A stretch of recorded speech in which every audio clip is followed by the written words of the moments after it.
Look, one of the biggest mistakes people make in this industry is sending traffic directly to their opportunity. And on paper, it sounds logical, right? You've got something to promote, so you send people straight there. But the reality is, that's exactly why most people struggle. Because there's no lead capture, no follow-up, no relationship, and no real control. So what actually happens? People click, they look, and then they disappear. And you've got nothing to show for it. Now here's the shift. Instead of sending people straight to your opportunity, you slow things down just slightly. You capture the lead first.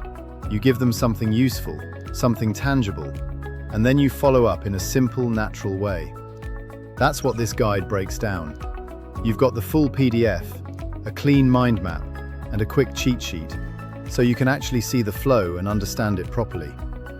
And once you understand this, everything becomes simpler, because now you're not chasing people, you're building something that actually works, something that can duplicate, something your team can follow.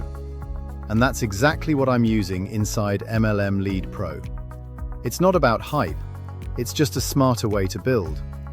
So if you want to grab the guide, check the link around this video, download it, and just go through it properly. You'll see what I mean.